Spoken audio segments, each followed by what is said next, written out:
Bon, on peut poursuivre. Alors, déjà, commencez par nous dire comment est-ce que tout cela commence. D'accord. En tout cas, je suis issu d'une famille très pauvre. Maman était une commerçante, mes soeurs se débrouillaient un peu.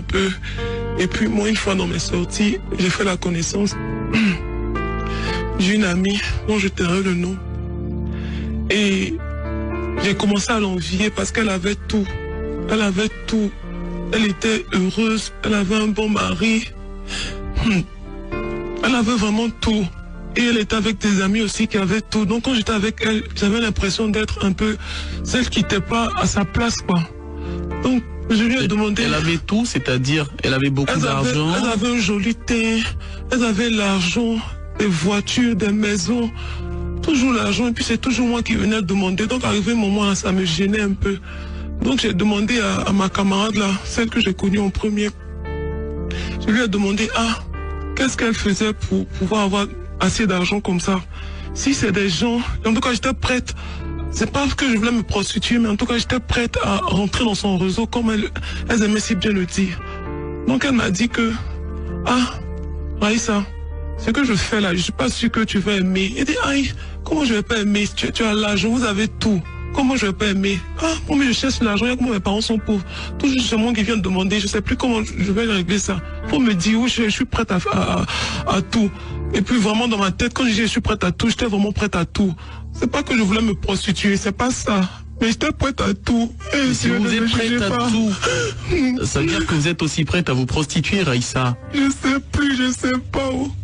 Oh Jésus. Vous aviez envie de devenir comme ces filles qui avaient tout, beaucoup d'argent, beaucoup de voitures, et vous aviez envie de réussir rapidement. Et elles vous ont dit, est-ce qu'elles font pour avoir tout ça? Oui. Qu'est-ce que c'est? Elles se prostituent? Non. Mais qu'est-ce qu'elles ont fait? Où elle m'envoyait là. C'est pas la prostitution, elle m'envoyait dans un coin. C'est pire que la prostitution alors. C'est pas facile de... Elle m'envoyait dans un coin. Elle m'a parlé d'un gars, elle m'a dit que c'est le gars là qui lui donnait l'argent. Il dit, d'accord. Il faut m'envoyer là-bas aussi, il faut me le présenter et puis on va voir dans quelle mesure. C'est même ça me donner à lui une seule nuit. Comme s'il me donne assez d'argent là, je vais relancer ma maman dans son commerce. Donc elle m'a dit, c'est pas ça. Est-ce que tu es vraiment prête? Il dit, il est fait, tu m'as dit, il est fait. Donc elle m'a envoyé dans un coin bizarre. Vraiment, je ne peux pas vous dire c'est où. Elle m'a envoyé dans un coin bizarre. Elle m'a présenté un monsieur. Le monsieur a fait peur. Il était déjà là. Elle m'a dit, Raïssa, tu peux plus reculer. Si tu t'en vas là, le monsieur là va te tuer parce qu'il t'a déjà vu. Et puis c'est un gars, on voit pas comme ça. Il doit t'aider forcément. Il doit faire quelque chose. Sinon, tu vas mourir. J'ai commencé à trembler. J'ai eu peur. Le monsieur m'a menacé. Il dit, bon, d'accord. Comme je suis déjà là, c'est pas grave. Je le fais. Mais sincèrement, je savais pas ce qu'il allait me mettre en tête. C'est compliqué.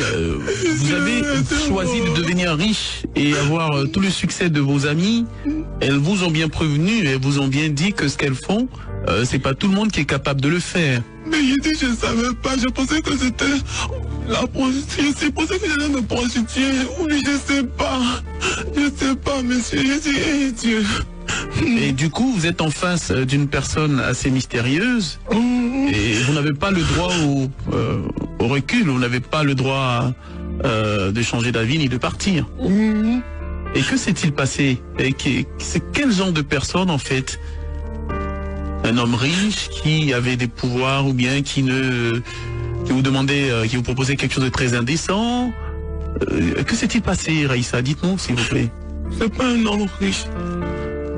C'est un marabout, un sorcier. C'est un homme mystique en fait. Et puis, il m'a dit que... Il m'a rien dit au début, il m'a rien dit, ils m'ont blagué.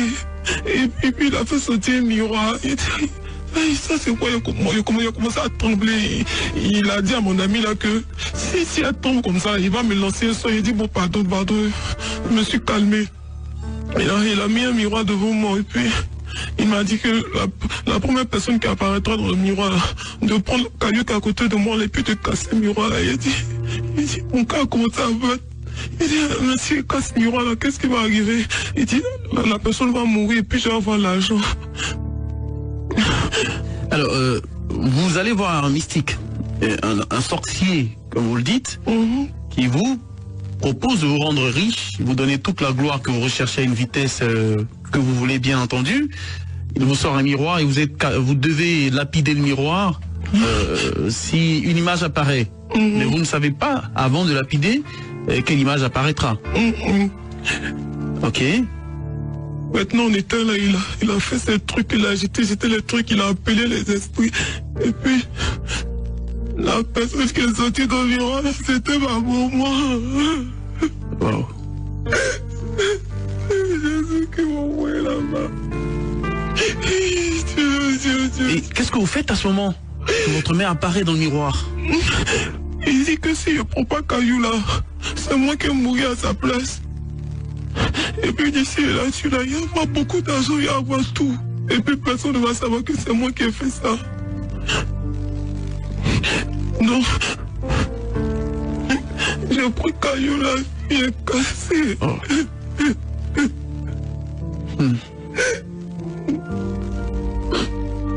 Vous avez choisi de casser le miroir, alors que c'était l'image de votre mère.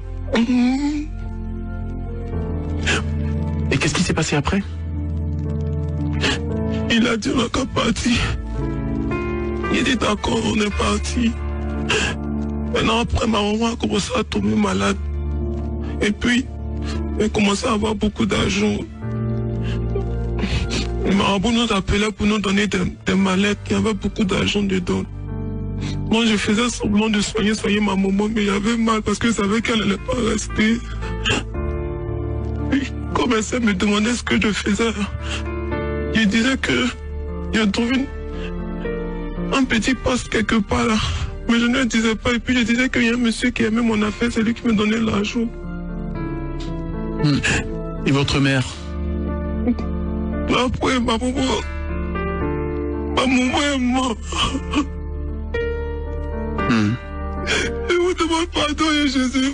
Aie pitié de moi, aie pitié de moi. Votre mère est décédée. Et vous avez tout ce que vous voulez, tout ce que vous avez rêvé à avoir. Vous n'êtes pas heureuse parce que vous avez ce... Et puis je suis malade actuellement parce qu'après, le marabout là, a commencé à me demander encore les choses. Tant que la mort de ma maman l'a pesé sur ma tête, là, était plus heureuse, je ne voulais plus faire. Donc je ne sais pas, je sais que c'est lui qui m'a donné une maladie là, parce que je suis malade depuis là, je ne guéris pas. Quand ils m'ont fait à l'hôpital, on dit c'est pas lui, après on dit fier, tu fouilles, après on dit je ne sais plus, je maigris. Tout l'argent que j'ai là, ça me sépare.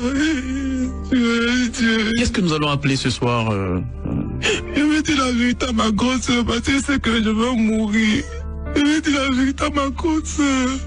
En fait, vous voulez vous confesser auprès de votre grande sœur pour avoir la mémoire tranquille. Oui, pour pouvoir mourir en paix, parce que je sais qu'il n'est pas resté. Même si c'est pas le marabout, là, mais Dieu va me punir. Ma maman qui